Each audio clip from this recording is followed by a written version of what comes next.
El camino del reino. Tiberi, Florida, jueves 14 de octubre del 2021. Las lecturas de hoy están tomadas de la carta a los Romanos, capítulo 3, versículos del 21 al 30a. El Salmo 130, entre paréntesis 129, versículos del 1 al 5. El Evangelio está tomado de Lucas capítulo 11, versículos del 47 al 54. El tema de hoy, la llave de la ciencia. Primera lectura, Romanos 3, 21 al 30. Hermanos, ahora, sin la ley, se ha manifestado la justicia de Dios, atestiguada por la ley y los profetas. Justicia de Dios por la fe en Jesucristo para todos los que creen. Pues no hay distinción, ya que todos pecaron y están privados de la gloria de Dios. Y son justificados gratuitamente por su gracia, mediante la redención realizada en Cristo Jesús.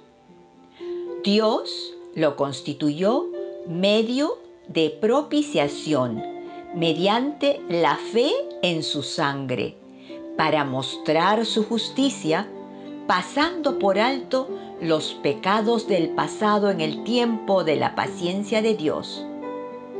Actuó así para mostrar su justicia en este tiempo, a fin de manifestar que era justo y que justifica al que tiene fe en Jesús. Y ahora, ¿dónde está la gloria? Queda eliminada. ¿En virtud de qué ley? ¿De la ley de las obras? No, sino en virtud de la ley de la fe. Pues sostenemos que el hombre es justificado por la fe sin obras de la ley. ¿Acaso Dios lo es solo de los judíos? ¿No lo es también de los gentiles? También lo es de los gentiles. Si es verdad que no hay más que un Dios. Palabra de Dios. Respondemos, te alabamos, Señor. Queridos amigos, la ley de la fe es un tema reiterativo en las cartas de Pablo. ¿De qué se trata? Se trata de que la justicia de Dios se ha manifestado en nuestro tiempo sin la intervención de la ley mosaica, la ley entregada a Moisés. La ley manifestada en los 5 primeros libros de la Biblia, a los que se les llama el Pentateuco, por la cual, si el pueblo la obedecía al pie de la letra, podrían ser llamados justos, lo cual nunca pudo suceder. Entonces, es por la fe en Jesucristo, por creer en Él, que viene la justicia de Dios sin distinción de raza o clases, mas por su gracia, pasando por alto los pecados pasados y los pecados presentes, en atención a Jesús, quien fue el instrumento de propiciación por su sangre derramada en la cruz, justificando de esta manera a todos los que creen en Él. Y esta justificación no se realiza por la ley de las obras, la de la ley mosaica, o cualquier otra obra que tú te quieras inventar, como es rezar 10 rosarios al día, ir a la misa todos los días, comulgar todos los días. Esos son obras, no. Sino bajo la ley de la fe, ya que todo hombre puede ser justificado por la fe, sin realizar las obras de la ley. Y esta oferta es para todos, porque solo hay un solo Dios, Padre de todos. Amén. Ahora te invito a ponerte en silencio y en la presencia de Dios, decimos juntos: gracias, Padre, por el regalo de la fe. Yo proclamo que creo en tu Hijo Jesús, a quien hiciste instrumento propiciatorio por su propia sangre.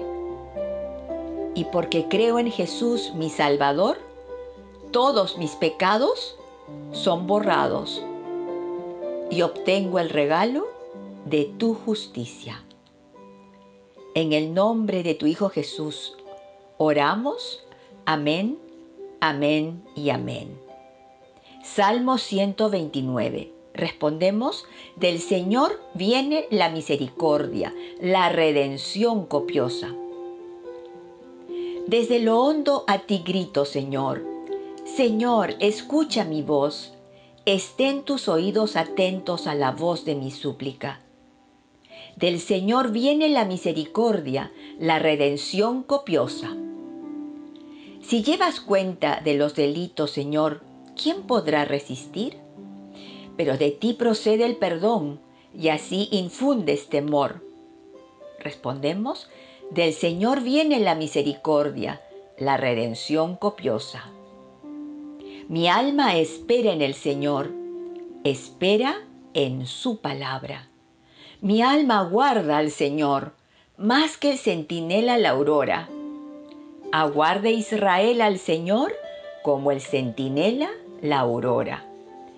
Respondemos: del Señor viene la misericordia, la redención copiosa. Oremos.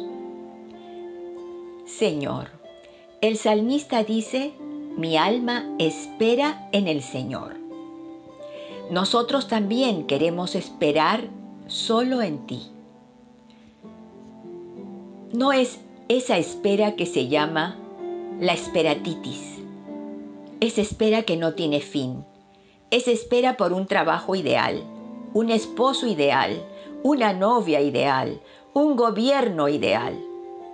O sea, es esperatitis que nos quedó marcada cuando fuimos niños, cuando tal vez nuestros padres nos dejaron con los tíos, los abuelos, o se divorciaron y había que esperar por ellos el día de visita, y que a veces nunca llegó.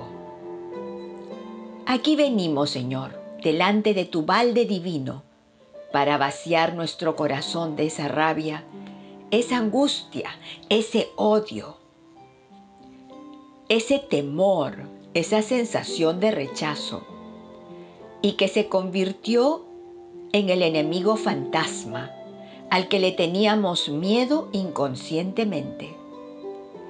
Transforma nuestro corazón, Señor, al corazón de Cristo, para que tu misericordia llene los vacíos de nuestro corazón.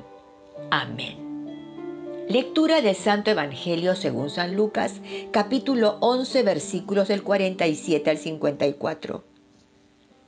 En aquel tiempo dijo el Señor: ¡ay de vosotros, que edificáis mausoleos a los profetas, a quienes mataron vuestros padres!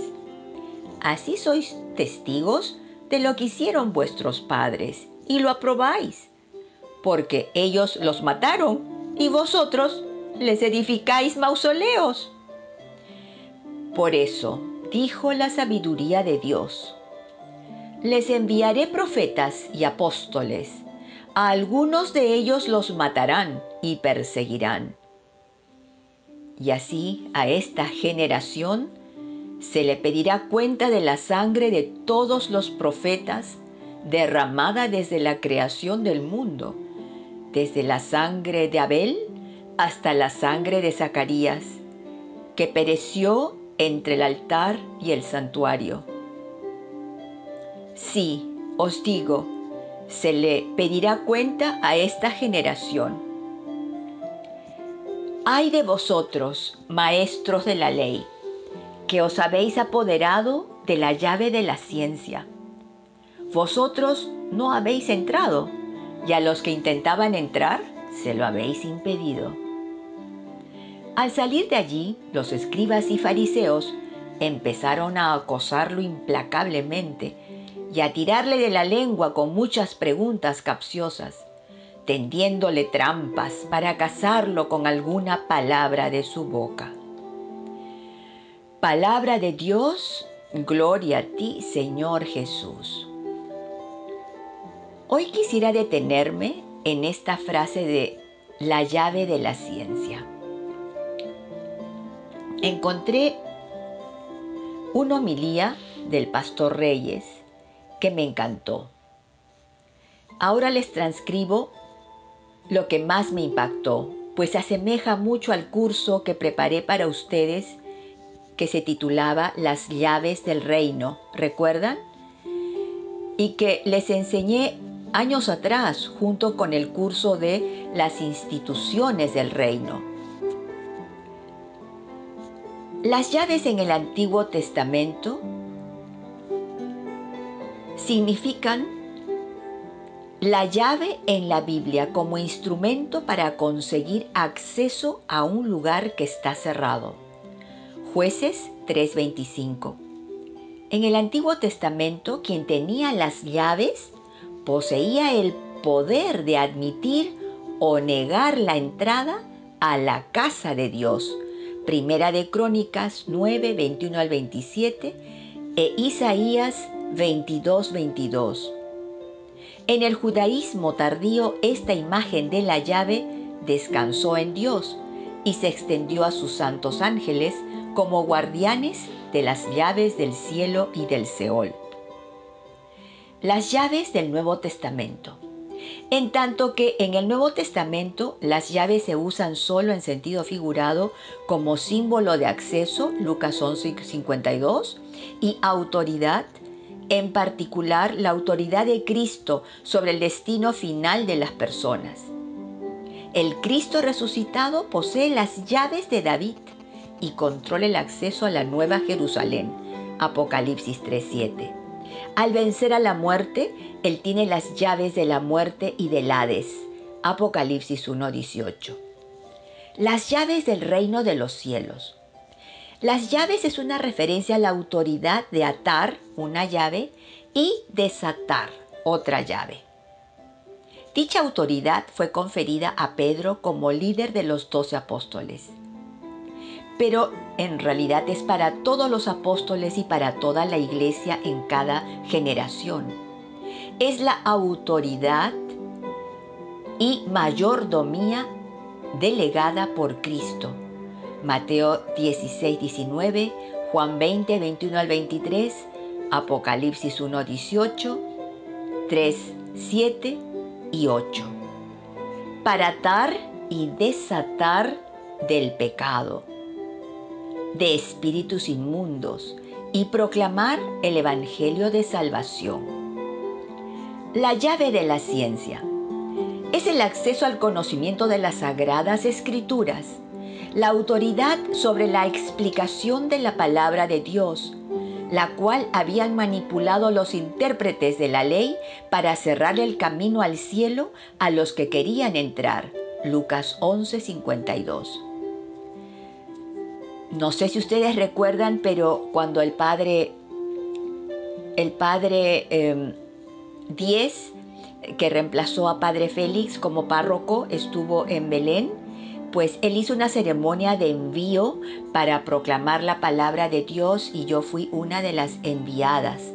Entonces hizo una increíble imposición de manos y cada uno de los que íbamos a proclamar la palabra por las casas, por las calles, pues fuimos enviados.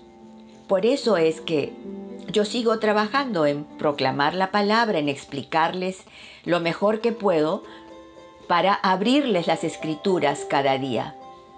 A propósito de la llave de la ciencia, Jesús reprendió a los intérpretes de la Torá cuando dijo: ¡Ay de vosotros, intérpretes de la ley, porque habéis quitado la llave de la ciencia! Vosotros mismos no entrasteis, y a los que entraban se lo impedisteis. Lucas 11:52. La palabra ciencia proviene del griego gnosis, que significa conocimiento. En 1 Timoteo 6:20 se usa de las enseñanzas de los gnósticos. literalmente conocedores. Pablo llama a los cristianos a cuidarse de la falsamente llamada ciencia, en una referencia a los gnósticos, los cuales fueron considerados un grupo herético de la época. En la época del Segundo Templo, los rabinos supuestamente contribuían con el aumento del conocimiento del pueblo en la Torá, los salmos y los profetas. El hecho es que Jesús declara que, en lugar de aumentar el conocimiento espiritual, sus exposiciones detalladas eran incomprensibles o no tenían un significado claro en sus enseñanzas, lo cual era una acusación muy seria en esa época. Muchos de ustedes recordarán cuando las misas se decían en latín y el pobre pueblo no entendía nada. También hubo una época antes de Juan 23 en que la Biblia fue prohibida para ser leída por el pueblo. Jesús acusó a los intérpretes de la ley, primero, de haber quitado la llave de la ciencia. Se adueñaron, arrebataron y monopolizaron el conocimiento espiritual usando de forma distorsionada la autoridad de la enseñanza. Segundo, los intérpretes de la ley estaban llamados a enseñar, explicar, aclarar y definir las sagradas escrituras, pero no lo hicieron.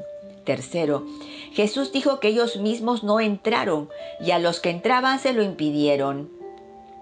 ¿Sería que sus enseñanzas eran confusas, tortuosas y de difícil comprensión? Cuarto, no solo rechazaron la verdad, sino que levantaron grandes barreras con su legalismo radical y tradiciones humanas frente a aquellos que estaban buscando entrar al reino de los cielos con sinceridad. Jesús y la llave de la ciencia. Primero, Jesús vino a vindicar la llave de la ciencia, tomándola para sí como el señalado del Padre para revelar los secretos de la sabiduría y el conocimiento del reino, ya que los intérpretes de la Torá cerraron el camino de la salvación. El Hijo Eterno asumió la autoridad del conocimiento. Segundo, Jesús la usó en su ministerio público con gran autoridad, dando acceso al reino y poniendo fácil lo complicado con su enseñanza de ciencia y sabiduría, abriendo así el camino de la salvación. Como Señor de la llave de la ciencia, tercero, la entregó a la iglesia en el día de Pentecostés para desarrollar su ministerio de las Sagradas Escrituras con la iluminación del Espíritu Santo, a fin de predicar el Evangelio de la paz a los pecadores con la mayor claridad posible y a los cristianos una palabra de ciencia llena de belleza, frescura, provecho y edificación. Extractos tomados de la homilía del pastor Luis Alberto Reyes. Bien. Nos vamos a quedar acá para que nosotros tomemos conciencia de lo importante que es leer las Escrituras cada día para poder abrir con la llave de la ciencia ese conocimiento que pide Dios. Recuerden, en Oseas 4:6 dice: mi pueblo muere por falta de conocimiento. Blanca Foster, Ministerio Yo Amo la Biblia.